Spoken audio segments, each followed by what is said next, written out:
Baik, terima kasih Pak Tomo. Ya, Mari Bapak Ibu, Saudaraku sekalian, kita membaca firman Tuhan dari kitab Kejadian 37 ayat 1 sampai 36. Demikian firman Tuhan.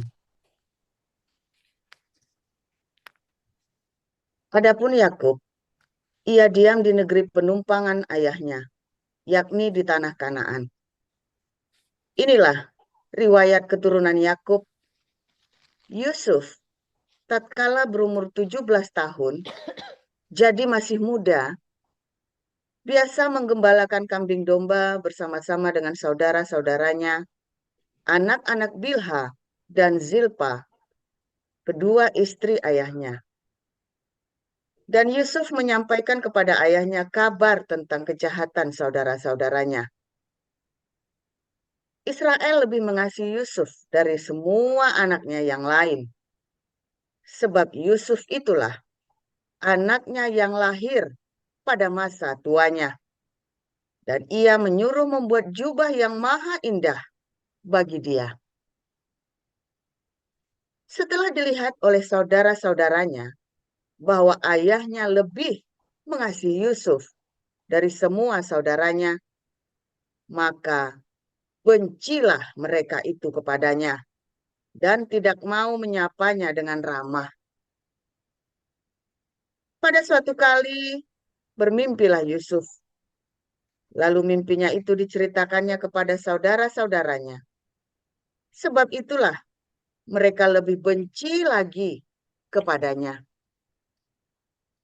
Karena katanya kepada mereka, coba dengarkan mimpi yang kumimpikan ini.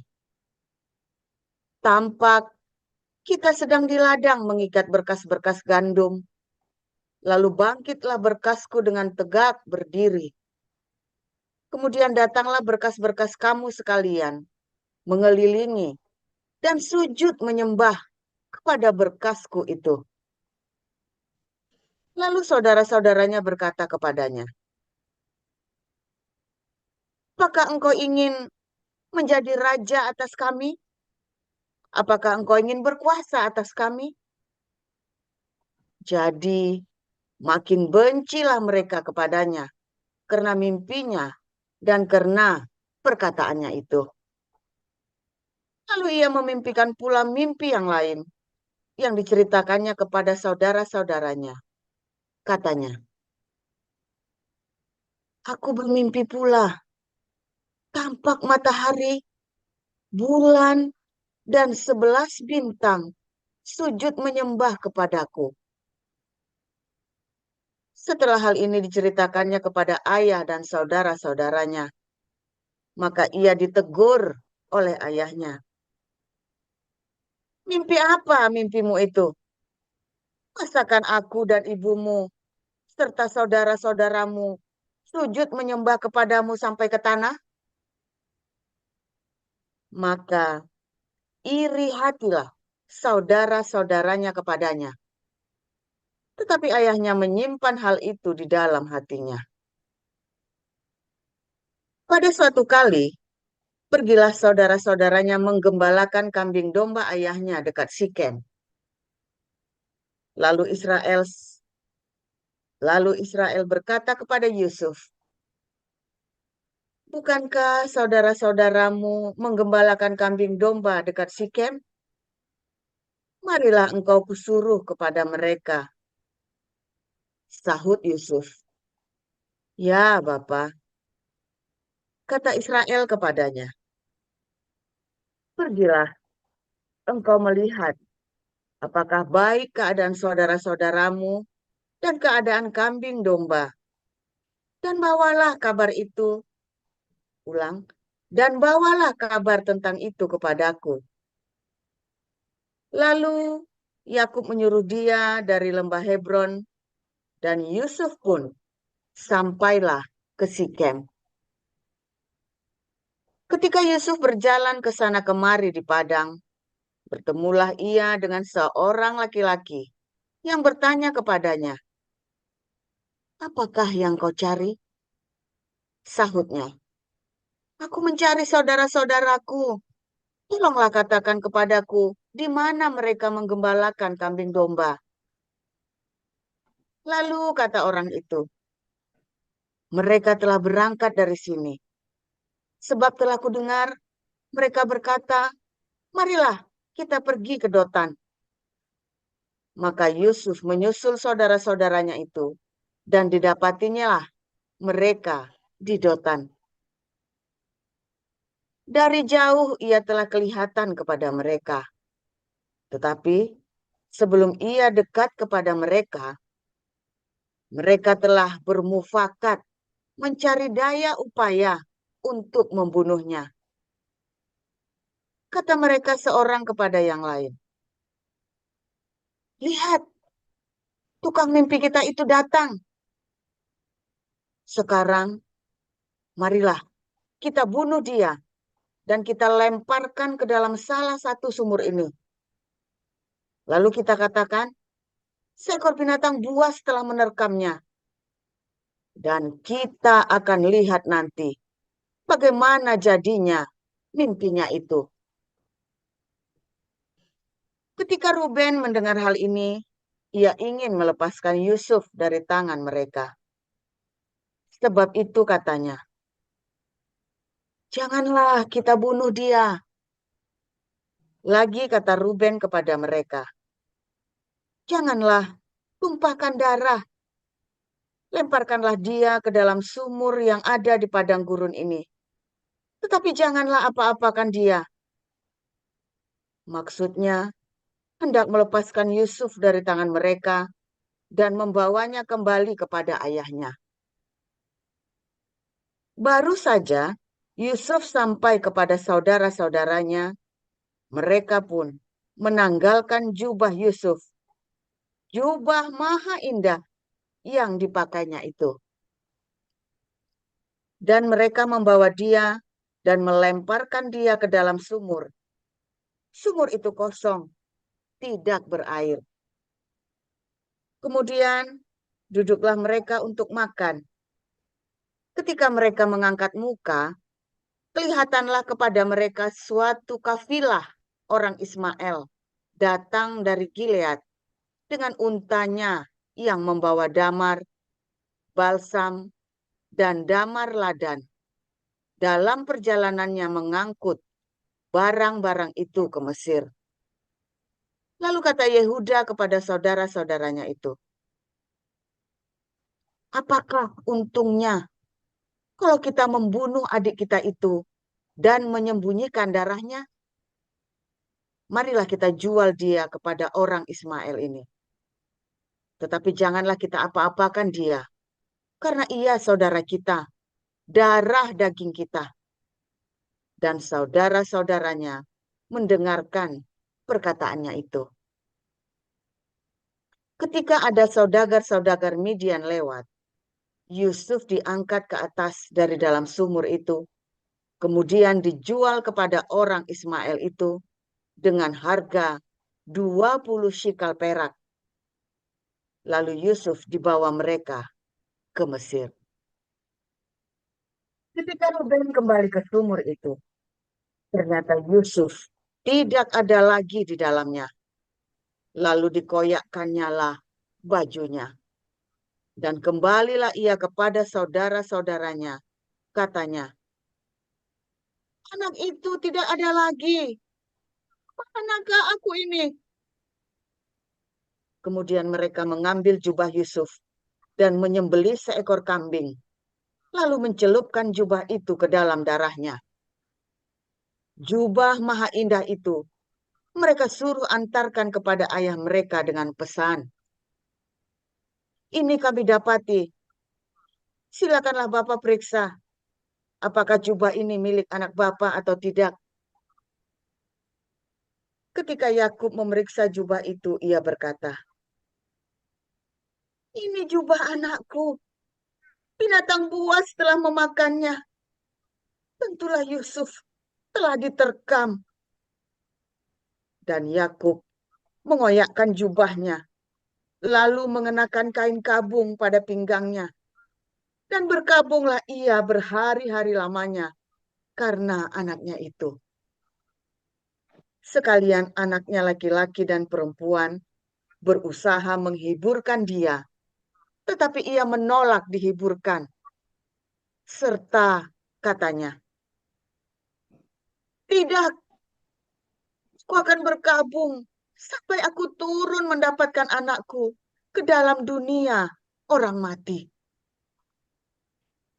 Demikianlah Yusuf ditangisi oleh ayahnya. Adapun Yusuf, ia dijual oleh orang Midian itu ke Mesir kepada Potifar, seorang pegawai istana Firaun, kepala pengawal raja. Demikian. Silakan Bu Sarma. Baik, saya akan bacakan kebenaran firman Tuhan yang terambil dari kitab Ibrani ayat 11 sampai selesai. Beginilah kebenaran firman Tuhan. Iman adalah dasar dari segala sesuatu yang kita harapkan dan bukti dari segala sesuatu yang tidak kita lihat. Sebab oleh imanlah telah diberikan kesaksian kepada nenek moyang kita.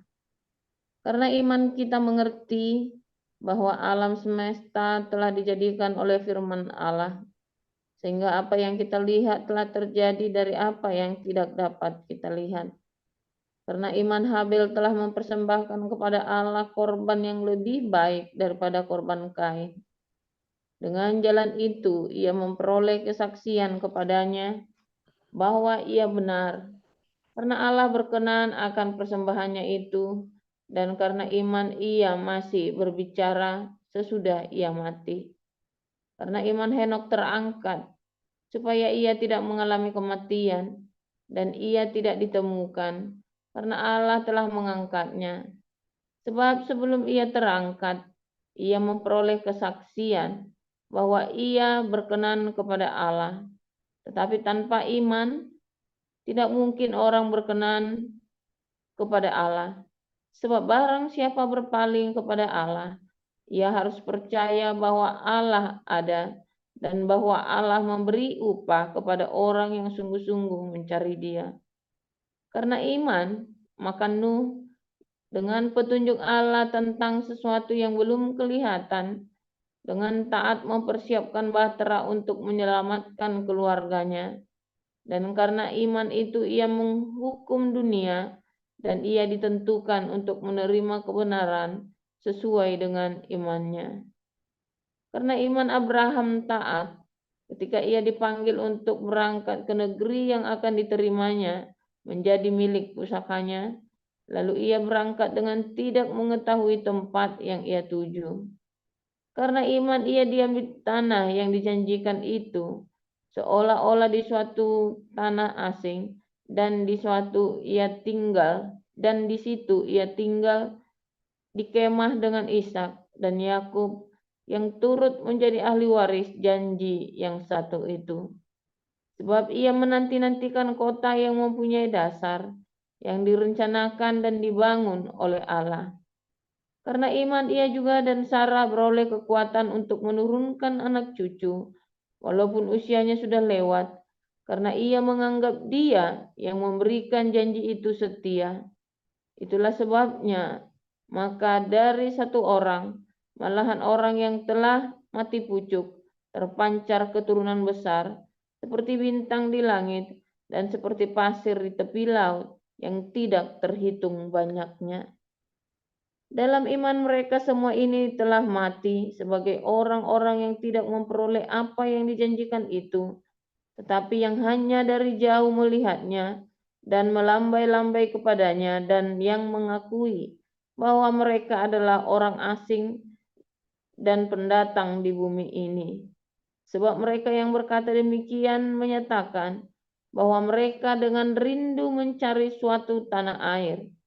Dan kalau sekiranya dalam hal itu mereka ingat akan tanah asal yang telah mereka tinggalkan, maka mereka cukup mempunyai kesempatan untuk pulang ke situ. Tetapi sekarang mereka merindukan tanah air yang lebih baik, yaitu satu tanah air surgawi. Sebab itu Allah tidak malu disebut Allah mereka, karena ia telah mempersiapkan sebuah kota bagi mereka. Karena iman maka Abraham, tatkala ia dicobai, mempersembahkan Ishak. Ia telah menerima janji itu, rela mempersembahkan anaknya yang tunggal. Walaupun kepadanya telah dikatakan, keturunan yang berasal dari Ishaklah yang akan disebut keturunanmu. Karena ia berpikir bahwa Allah berkuasa membangkitkan orang-orang sekalipun dari antara orang mati. Dan dari sana ia seakan-akan telah menerimanya kembali. Karena iman maka Ishak sambil memandang jauh ke depan memberikan berkatnya kepada Yakub dan Esau. Karena iman maka Yakub ketika hampir waktunya akan mati memberkati kedua anak Yusuf, lalu menyembah sambil bersandar pada kepala tongkatnya. Karena iman maka Yusuf menjelang matinya memberitakan tentang keluarnya orang-orang Israel dan memberi pesan tentang tulang belulangnya. Karena iman maka Musa setelah ia lahir disembunyikan selama 3 bulan oleh orang tuanya karena mereka melihat bahwa anak itu elok rupanya dan mereka tidak takut akan perintah raja. Karena iman maka Musa setelah dewasa menolak disebut anak putri Firaun karena ia lebih suka menderita sengsara dengan umat Allah dan daripada untuk sementara menikmati kesenangan dari dosa. Ia menganggap penghinaan karena Kristus sebagai kekayaan yang lebih besar daripada semua harta Mesir, sebab pandangannya ia arahkan kepada upah. Karena iman maka ia telah meninggalkan Mesir dengan tidak takut akan murka raja. Ia bertahan sama seperti ia melihat apa yang tidak kelihatan. Karena iman maka ia mengadakan Paskah dan memercikan darah, supaya pembinasa anak-anak sulung jangan menyentuh mereka. Karena iman maka mereka telah melintasi Laut Merah, sama seperti melintasi tanah kering. Sedangkan orang-orang Mesir tenggelam ketika mereka mencobanya juga. Karena iman maka runtuhlah tembok-tembok Yeriko setelah kota itu dikelilingi 7 hari lamanya. Karena iman maka Rahab, perempuan sundal itu, tidak turut binasa bersama-sama dengan orang-orang durhaka, karena ia telah menyambut pengintai-pengintai itu dengan baik. Dan apakah lagi yang harus aku sebut? Sebab aku akan kekurangan waktu apabila aku hendak menceritakan tentang Gideon, Barak, Simson, Yefta, Daud dan Samuel dan para nabi yang karena iman telah menaklukkan kerajaan-kerajaan, mengamalkan kebenaran, memperoleh apa yang dijanjikan, menutup mulut singa-singa, memadamkan apa yang dahsyat. Mereka telah luput dari mata pedang, telah beroleh kekuatan dalam kelemahan, telah menjadi kuat dalam peperangan, dan telah memukul mundur pasukan-pasukan tentara asing. Ibu-ibu telah menerima kembali orang-orangnya yang telah mati, sebab dibangkitkan. Tetapi orang-orang lain membiarkan dirinya disiksa dan tidak mau menerima pembebasan, supaya mereka beroleh kebangkitan yang lebih baik. Ada pula yang diejek dan didera, bahkan yang dibelenggu dan dipenjarakan. Mereka dilempari, digergaji, dibunuh dengan pedang. Mereka mengembara dengan berpakaian kulit domba dan kulit kambing sambil menderita kekurangan, kesesakan dan siksaan. Dunia ini tidak layak bagi mereka. Mereka mengembara di padang gurun dan di pegunungan, dalam gua-gua dan celah-celah gunung. Dan mereka semua tidak memperoleh apa yang dijanjikan itu, sekalipun iman mereka telah memberikan kepada mereka suatu kesaksian yang baik. Sebab Allah telah menyediakan sesuatu yang lebih baik bagi kita. Tanpa kita, mereka tidak dapat sampai kepada kesempurnaan. Demikian pembacaan kebenaran firman Tuhan. Terima kasih Bu para lektor, Bu Sarma dan Ibu Nerliana. Kita akan dengarkan firman Tuhan dengan judul Mengapa Palestina Tidak Bisa Damai. Silakan, Pastor. Luar biasa firman Tuhan, selalu baru setiap hari, saudara ya. ketika Anda menanti-nantikan Tuhan dengan ketulusan hati dan dengan iman, percaya. Nanti-nantikan itu percaya. Di dalam percaya itu kalau kamu goyah, kalap, saudara. Saya ngalami kalap, ya saudara ya. Saya ngalami ketika lagi menanti-nantikan, akan putus, saudara ya. Iya, kalau terjadi yang baik. Kalau enggak gimana? Aduh, begitu goyah mata gelap, saudara. Saudara, timbun pagi ini saya ajarin Anda semua, ya. Setiap detil kehidupan saya lewatin, saudara. Dan sebetulnya yang saya lewatin itu Anda juga lewat, ya. Hanya bedanya saya sabar, saya sampai, Anda belum nyampe. Ya kan? Saya sampai ke tanah Kanaan saya, tanah perjanjian, Anda belum nyampe. Ya kan? Itulah sebabnya orang jelek-jelekin saya sudah ganteng, sudah di tanah Kanaan. Anda mau goyah saya kayak apa, Anda mau hina, mau fitnah, mau saya sudah di tanah Kanaan, sudah ganteng, saudara ya. Sudah ganteng namanya kan, sudah di tanah Kanaan kan. Sementara Anda masih berjuang untuk ke tanah Kanaanmu, ya kan?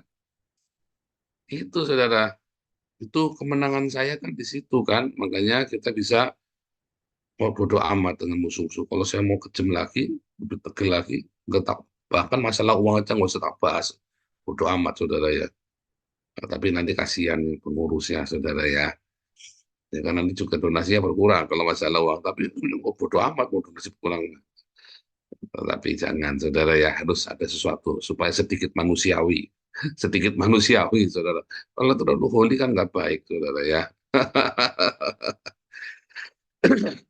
Dia terlalu holy itu, wah, kayaknya nggak ada cacatnya itu ya. Maksudnya diem di apa ini pokoknya. Oh jangan, saudara, saya cukup manusiawi. Masalah lain saya tidak perlu klarifikasi. Kalau ada uang kita harus klarifikasi karena kita menarik dana dari masyarakat. Ya, saudara, ada yang menarik saudara ya dari ceritanya ya Yusuf tadi ya. Saya mau singgung sedikit. Kalau Anda melihat Hakim-Hakim 8, ini juga sama ya. Orang Ismail dengan orang Midian itu disebut dengan substitusi saudara. Gitu ya. Karena memang di dalam sejarahnya orang Ismail, orang Midian, orang Esau itu nanti kemudian jadi kroni saudara satu dari mulai tanah Midian sampai ke apa itu Mesopotamia Barat ya. Itu nanti jadi kroni mereka jadi bercampur ya mereka ya. Tetapi masih anak-anaknya Abraham. Mereka tidak menikah dengan orang Amalek ya. Enggak, tetap berpisah saudara. Tapi kemungkinan mereka gabung dengan orang Amon dan Moab. Karena Amon dan Moab itu masih kerabatnya mereka, anaknya Lot. Ya, jadi mereka masih kumpul, apa namanya, Midian, Amon Moab, Ismail, Esau, ya itu satu kroni. Dan mereka adalah perampok begal, kerjanya adalah begal. Dan mereka pakai anting bulan-bulanan. Mereka tidak menyembah Yehova, saudara ya. Mereka menyembah dewa bulan sabit, ya. Nah, itu begitu ya. Sampai ke Yaman itu adalah penyembah dewa bulan sabit, ya sampai ke Yaman. Jadi jangan ngotot mereka menyembah Yehova Elohim, enggak ya saudara. Dari mulai Ismail sampai ke Mesopotamia sampai ke Yaman, ya sampai ke Damaskus di Syria itu, ya ada penyembahan kepada dewa bulan sabit itu. Anyway ya, supaya Anda mengerti pengetahuan umum sejarahnya. Kemudian ya di situ kan ada Yusuf kontra melawan saudara-saudaranya. Yusuf dan saudara-saudaranya, saudara bayangin Yusuf ini adalah seorang yang visioner. Zaman sekarang ngomongnya visioner, kalau zaman dulu itu namanya tukang ngimpi, ya umbrus, ya ngimpinya ngomong-ngomong gede, bacotnya gede saudara ya kan? Yusuf ini kan kalau ngomong gede saudara ya. Mimpinya tuh ceritain ya orang jengkel saudara ya karena ngomongnya gede, udah gitu melibatkan orang lain lagi. Saudara, apa yang dialami oleh Yusuf ini ya saya ngalamin saudara ya, bagaimana orang-orang yang punya visi itu ya dia cerita, lalu saya dihina-hina kan, mana kapalnya, mana wing wing ambulannya, mana ininya, mana itunya, ya saudara ya, hina-hina begitu. Mana katanya mau ini, katanya mau itu, saudara ya itu ya. Memang menyampaikan apa namanya, menceritakan atau Anda mau menyampaikan visi kepada keluargamu, kepada sanak familimu, kepada komunitasmu itu udah gampang. Karena visi namanya visi itu jauh ke depan, muluk-muluk. Tetapi ada yang muluk-muluk yang tidak dapat dilakukan, ada muluk-muluk yang dilakukan. Yusuf itu ketika menyampaikan yang muluk-muluk itu, dia lakukan satu-satu dengan kejujuran, dengan ketekunan, dengan belajar, ya. Makanya dia dipercaya oleh bapaknya untuk menjadi administrator, ya. Disuruh laporan, kambingnya berapa, jumlahnya berapa dihitung, ya kan? Jumlahnya berapa dihitung setiap kali pulang, karena kakak-kakaknya ini kan suka nyuri, saudara ya. Oke, suruh dihitung berapa itu. Iya, saudara ya, Anda tahu nggak? Maksudnya nyuri punya bapaknya sendiri. Ya, kalau Anda keluarga kakak beradik cuma 2, mungkin Anda nggak nyadarin. Ya, kalau Anda kakak beradik 11, ya, saudara ini kejadian nyata, saudara ya, ini kejadian nyata. Baik di pihak yang keluarga saya, ya, keluarga besar kami, kan itu anaknya banyak-banyak, ya, maupun di pihak mami saya, apa namanya, ataupun di pihak keluarganya anak. Kita lihat, bapaknya ini percaya, atau salah satu keluarganya ini ada yang jadi orang paling kaya, punya perusahaan. Lalu adik-adiknya dipekerjakan di situ, saudara. Dicuri sama adiknya sendiri, loh, saudara. Ya, dicuri sama adiknya sendiri. Bapaknya ngasih kerjaan, dicuri loh sama anaknya sendiri. Saudara percaya nggak itu, saudara? Jadi, itulah pepatah Cina. Kalau jangan kasih ikan, kasihlah kailnya. Nah, karena perutnya mereka lapar, maka ketika dikasih kail, kailnya dijual. Kasih mobil nih, diragati kamu mobilnya dapat nyelesin. Mobilnya dijual, digade, saudara. Alasannya, oh ini masuk bengkel mobilnya, akhirnya ditebus. Ya, saudara ya, waktu terjadi, saudara, itu beneran terjadi. Adiknya sendiri, anaknya sendiri, saudara ya.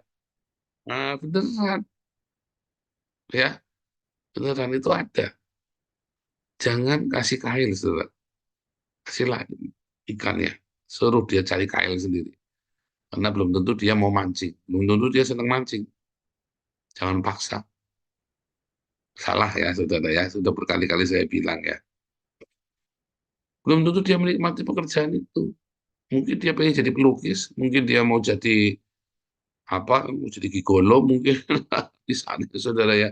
Belum tentu dia senang dengan pekerjaan yang kamu kasih itu. Kita sudah berapa kali ya. Saya dari zaman saya masih di full timer di gereja ya. Kita bikin penyinjilan di kampung-kampung. Kita mencoba menyediakan lapangan pekerjaan. Saya bikin jamur tiram, bikin ini, bikin itu ya, saudara ya. Nggak ada yang jadi loh, saudara. Saya kan kasih kail ke mereka. Nggak ada yang jadi loh, saudara. Serius, nggak ada yang jadi. Habis banyak, nggak ada yang jadi. Saya coba bikinkan MLM, ya kan. Ikutkan MLM, saya daftarkan MLM. Saya yang bayari MLM-nya semuanya ya. Nggak ada yang jadi, malah akhirnya malah nombok sayanya yang di butuh ganteng duitnya, saudara ya. Saya suruh kembalikan barang, coba kamu nyelesin dah, saya kasih kerjaan. Malah dimakan duitnya, saudara. Malah dimakan duitnya. Tambah pusing lagi saya itu ya. Beneran ya. Jangan kasih kail, kasihlah ikannya. Suruh dia cari kerjaan sendiri. Kalau dia nggak mau kerjaan sendiri, ya sudah, kasih makan. Kalau kita sudah nggak ada lagi, ya udah nggak usah kasih makan. Seadanya saja. Itu yang benar, saudara. Walaupun itu adikmu sendiri, ya. Kamu merekomendasi adikmu ke bosmu. Lalu tiba-tiba adikmu nyuri. Kamu ikut, nggak dipercaya loh sama bosmu, saudara. Dibilang sekongkol. Berapa banyak yang begitu? Coba, ayo. Nah, banyak. Ngalamin. Banyak yang ngalamin, pasti kan. Itulah sebabnya, Ya, jangan kasih kail, ya, kasihlah ikan, lalu suruh dia berjuang sendiri. Itu yang benar, itu ajaran Tuhan Yesus itu, ya. Jangan salah ya. Makanya kemarin mau bikin proyek ini buat ngasih makan ini, ngasih makan ini. Dalam hati saya sebenarnya ya udah nggak apa-apa kalian jalan, tapi kan harus coba dulu. Nah sekarang kita sudah sampai satu titik seperti ini. Saya kasih tahu ya, jangan kasih kail, kasihlah makanan. Ya saudara ya. Kita sudah berapa banyak kita sediakan lapangan pekerjaan ya, nggak ada yang jadi saudara. Itu pengalaman dari saya zaman saya dulu ya, zaman saya baru full timer di gereja sampai dengan hari ini. Dan saya coba lihat proyek-proyeknya itu ya, pendeta-pendeta yang bikin proyek-proyek itu. Saifuddin tuh bikin proyek di Kalimantan gagal kan, gagal semua, malah dimaling semua sama pegawainya, ya kan. Siapa lagi saudara? Aduh, 90% gagal, kalau 10% ada itu anomali. Ya selalu ada yang berhasil, tapi 10% rata-rata gagal. Ya, adikmu juga sama. Kasih makan saja, suruh dia cari kerjaan. Anda arahkan, Anda kasih nasihat, kasih makan. Anaknya sekolahin kalau perlu. Dia males, Pak. Ya sudah, kalau males ya begitu saja kamu nanti. Itu, bikin susah, Pak. Jangan dikasih. Di motor nggak usah. Udah kasih makan saja. Teman anaknya di sekolahin. Yang lain-lain, mau beli motor lah, dia mau beli laptop lah, nggak usah. Karepmu, beli handphone lah, nggak usah. Kasih makan saja, kalau dia nggak mau kerja. Apalagi Anda sudah belikan handphone, handphonenya hilang, nggak usah. Berarti dia nggak bisa jaga, ya, nggak bisa jaga, ya kan? Nggak usah beliin lagi, saudara. Kalau nanti nggak bisa hubungan, ya belikan handphone murahan saja yang 100.000. Ya, yang tulalit-tulalit itu handphone yang Motorola yang nyamplong asu itu, saudara. Nah, sudah kita balik ya. Yusuf itu orang yang visioner, ya. Karena dia terbiasa bekerja, orang yang biasa bekerja, ya. Ketika dia punya mimpi, dia lakukan, saudara. Ya, kan? Namanya saya tahun 2015, ya Tuhan bilang, nama kamu Yosef sekarang. Yosef, saya langsung tahu, saudara ya. Dikasih nama Yosef, saya langsung tahu. Yosef Tuhan. Sekarang aja saya lagi bangkrut. Yosef. Saya ketawa, saudara ya. Tapi ya udah Yosef tuh saya kasih pengumuman. Ya, saudara, nama saya sekarang Yosef ya. Saya bilang begitu ya. Saya pengumuman. Kenapa kasih nama Yosef? Kenapa saudara? Suatu hari Tuhan akan suruh Tuhan bikin saya memanage, ya, bukan uang saya, memanage untuk kasih makan Indonesia, saudara. Dan itu yang sedang kita lakukan sekarang ini, ya. Itu tanpa sengaja, ya. Di situ tiba-tiba kita bisa sampai sana, memberi makan Indonesia, memanage. Dan apa, saudara? Yang kedua, saudara, Yosef itu dia visioner, ya. Dari penjara dia keluar, ya kan? Dari penjara 13 tahun ya, dia keluar. Dan ketika dia keluar, Tuhan angkat dia tinggi-tinggi, saudara. Yang Tuhan janji sama saya dulu. Nama kamu Yosef. Kamu boleh sekarang terpuruk, saya akan angkat kamu. Aku angkat kamu. Saya diangkat sekarang, saudara ya. Makanya saya bilang, saya sudah di tanah Kanaan saya. Saya nggak perlu ribut sama orang. Saya nggak perlu cari ribut. Kalau orang ributin saya, ya nggak mempan. Saya sudah di tanah Kanaan. Mau diapain lagi? Makanya ayo Anda ke tanah Kanaan supaya kayak saya enak. Tapi masalahnya banyak orang di tanah Kanaan diributin, dia terus terganggu, dia balik lagi ke Mesir. Ya kan? Banyak orang sudah di tanah Kanaan, gara-gara ada yang fitnah, ada yang apa, dia emosi, dia balik lagi ke Mesir, kan goblok, saudara. Sudah di tanah Kanaan, biarin saja. Orang mau ngatain apa saja tentang kamu, kamu sudah di Kanaan, tanah penuh susu dan madu kok, kamu mau balik ke Mesir lagi. Kenapa, saudara? Karena nggak punya iman. Karena nggak punya iman. Saudara, orang Israel itu pengen sekali memajukan Palestina. Itu bukan bohong ya, beneran. Logikanya adalah kalau tetangganya mereka maju, orang-orang Islam ini, ya Arab-Arab ini, maka orang Israel itu nggak akan diganggu lagi. Ya kan? Uang yang untuk saya merangin kamu itu lebih besar daripada uang yang saya berikan buat bangun negaramu. Itu prinsipnya Israel. Sebetulnya begitu, saudara. Sama ya, saya selalu bilang ya, saudara, kalau Anda suatu ketika Anda akan pisah dari kita, pisahlah baik-baik, kita modalin, saudara. Sebab uang atau dana atau energi yang kita gunakan buat bertengkar denganmu, itu lebih besar daripada kamu bisa baik-baik, terus kita gedein kamu, saudara. Itu logikanya, bukan saya baik, bukan saya sok baik, oh enggak, saya praktikal, ya. Cuman repotnya katanya Jenderal Cao Cao, saya tidak takut dengan penjahat, saya tidak takut dengan orang jahat, orang licik, saya hanya takut sama orang goblok. Karena orang goblok ini, kalau saya hancur, kamu juga hancur. Nah itu repotnya begitu, saudara. Bukannya rasional dijak ngomong baik-baik, bagaimana cari solusi supaya kamu tumbuh, aku tumbuh. Tapi orang goblok ini maunya saya hancur, kamu hancur. Nah kalau punya musuh orang goblok ini memang repot, saudara. Itu memang repot. Kamu ngomong apa aja salah dibalik. Oke, ngomong apa saja buat kebaikannya dia dan kebaikanmu sendiri kan. Dan kamu tak modali malah tersinggung. Misalnya baik-baik saja. Oh, nggak mau baik-baik. Akan saya bongkar aibnya kamu. Nggak bisa dijak baik-baik, saudara. Orang yang gini tuh nggak mau baik-baik dan tidak akan mau baik-baik. Karena saya hancur, kamu juga harus hancur. Nah, itu orang goblok katanya Jenderal Cao Cao itu ya. Kalau punya musuh begini ini pusing, saudara. Kenapa orang ini nggak punya iman? Ya, ketika kalau orang yang sudah di tanah Kanaan, ya seharusnya dia sudah punya iman karena kan dia sudah latihan di Mesir, padang gurun sampai ke Kanaan. Dia sudah terbiasa melatih imannya kayak saya kan. Tetapi di tengah bencana ini banyak orang itu kalap, nggak tahan, saudara, sehingga mata gelap. Tekanannya di padang gurun itu kan besar sekali, saudara. Benar nggak? Kamu kalau hidup di padang gurun itu, wah, tekanannya besar sekali. Anda goyah imanmu, kalap, saudara. Kamu goyah, kalap. Kamu menanti-nantikan janji yang entah kapan doamu, entah kapan dikabulkan.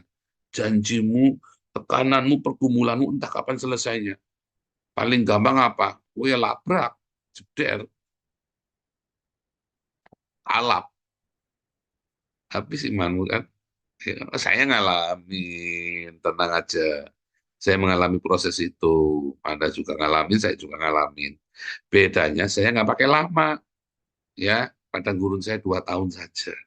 Ada yang sampai 40 tahun. Kenapa? Kalap terus. Mami saya contohnya. Kalap. Di tengah jalan puasa. Ya, saudara. Mami saya sering puasa tuh ya, saudara ya. Nangis, nyanyi malam-malam jam 3 pagi ya. Sampai papi saya itu khawatir karena tetangganya kan musola. Malam-malam jam 3 pagi, Mami nyanyi. Yesus penolongku. Suaranya falasisan, saudara ya. Jam 3 pagi, nyanyi belakang musola, saudara. Bayangin ya. Musola masjid gede. Ya, dia nyanyi, Yesus penolongku jam 3 pagi. Suaranya fales. Kan kayak hantu, kayak kuntilanak, saudara. Jam 3 pagi sambil gebyur-gebyur air itu, saudara ya kan. Kan antara itu gebyur-gebyur di kamar mandi saya atau di kamar mandi musola kan. Apa di kamar mandi masjid itu kan. Ya kan, gebyur-gebyur gitu sampai suaranya fals sampai kan suaranya kan begitu, saudara kan, kalau fals kan orang nyanyi kan. Jadi kan dikira hantu, makanya papi saya suka kuat itu tambah ngamuk papi saya. Kalap sudah papi saya. Tengah jalan kalap, saudara ya. Mata gelap, saya nonton ketika mata gelap. Ketika orang tua saya yang dua-duanya mata gelap itu saya nonton. Mereka menantikan Tuhan, tapi nggak tahan untuk apa, saudara? Untuk sangkal diri pikul salib. Padahal gampang banget. Saudara tahu nggak yang bikin salah di mana, saudara? Harga diri. Ya, mami saya itu cantik ya. Biasa jadi kembang desa, biasa jadi pusat graffiti katanya ya. Central of Gravity katanya Pak Taufik. Mami saya itu cantik, saudara. Biasa dipuji-puji orang.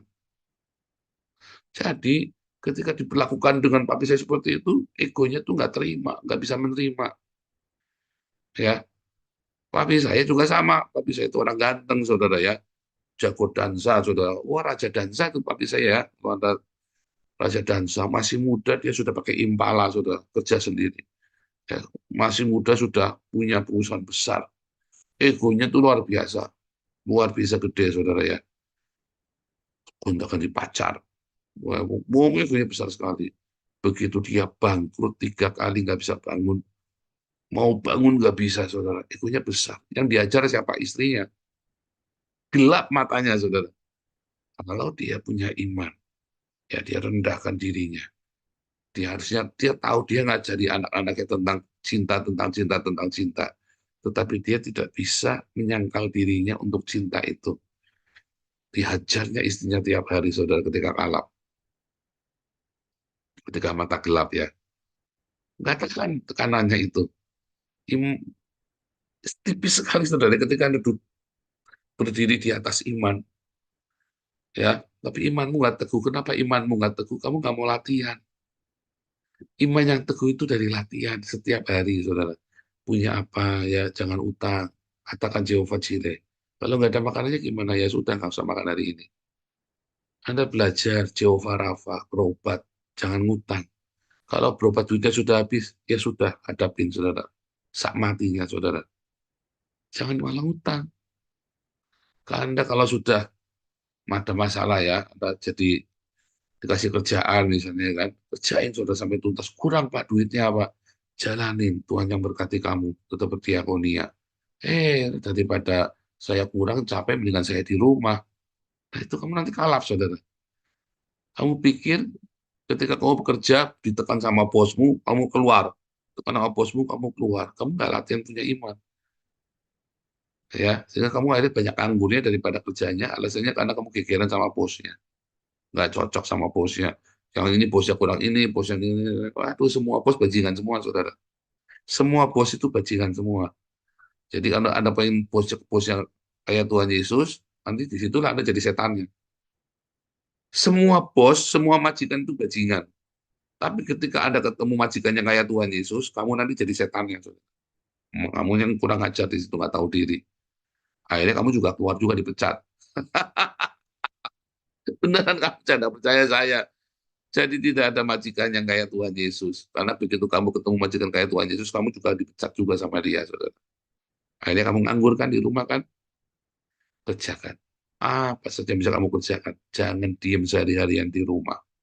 Percaya saya, kamu harus punya iman. Ya, kamu harus punya iman bahwa ketika saya merendahkan diri saya, Tuhan akan tolong saya. Masalahnya kan kamu nggak sanggup, kan? Kenapa nggak sanggup? Karena kamu masih dicicil harga dirimu. Semua di doa pagi ini saya ajarkan pengalaman saya satu-satu realita kehidupan. Saya jujur, saya cerita sama Anda. Yang serem-serem, yang goblok-goblok, yang konyol-konyol. Keputusan-keputusan yang bodoh saya ajari Anda, saudara. Sekarang saya ada di tanah Kanaan. Saya 2 tahun bergumul dengan kebodohan itu. Kamu mau berapa lama? Ya, pertanyaan kan, saya 2 tahun bergumul dengan padang gurun. Kamu mau berapa lama? Mau 2 tahun? Mau 40 hari saja? Apa mau 40 tahun? Mampus 40 tahun, saudara. Bagus, masih utuh kamu badannya, nggak tinggal tulang belulang. Iya kan? Nah, saya ceritakan semuanya kepada Anda. Bagaimana, kenapa saya harus tanggung jawab dengan masalah keuangan. Bagaimana saya harus transparan. Bagaimana saya harus ngajari Anda. Jangan berilusi, saudara, ya. Anda boleh nyanyi-nyanyi Yesus menolongku. Dikira setan, sudah dikira kuntilanak, saudara. Malah medeni kamu nyanyi teriak-teriak gitu di rumah malam-malam. Oh, saya mencari pertolongan Tuhan. Nggak bakal ditolong. Kalau kamu belum merendahkan hatimu, kalau kamu belum sangkal diri, pikul salibnya, baru kamu diomongin sedikit saja. Baru dimintai laporan itu uang. Udah ngamuk, ya. Kayak orang kesetanan. Bagaimana Tuhan mau tolong hidupmu? Nggak akan, saudara. Percaya nggak akan. Jangan ngomong. Kalau ada, itu random. Acak itu bantuan tolong tambahnya musab kamu. Percaya saya, kamu jangan. Saya ngomong, ini indoktrinasi, Pak. Iya. Kamu coba saja kalau nggak percaya. Praktek saja. Jangan praktekkan yang saya ngomong. Kamu nggak usah teriak-teriak, Yesus menolongku. Nggak usah nyanyi-nyanyi begitu. Anda cukup merendahkan hati, Tuhan tiba-tiba kamu akan sendiri. Saya ngalamin, saudara. Makanya saya berhenti pergi ke gereja. Makanya saya berhenti, apa, saudara? Saya berhenti dengan ritual agama. Ya, ketika saya merendahkan hati, ketika saya ngalah, ketika saya diam. Tiba-tiba Tuhan angkat. Ketika saya mulai bekerja, apa saja tak kerjain. Tiba-tiba apa yang saya kerjakan itu 4 kali lipat. Simple, saya cuma nulis buku. Ya, 40.000, orang ngasihnya 1 juta. Padahal sebenarnya harganya berapa? 40.000. Udah dikirim 1 juta, Pak. Saya bisa hidup dengan itu. Ya, sampai saya akhirnya bisa sekolah teologi ya. Saya sekolah teologi ya dong, saya nulis buku, sengaja saya sekolah teologi beneran. Ya, ketika kita membaptis, ya, saya nggak pernah tak jual baptisannya itu sebenarnya.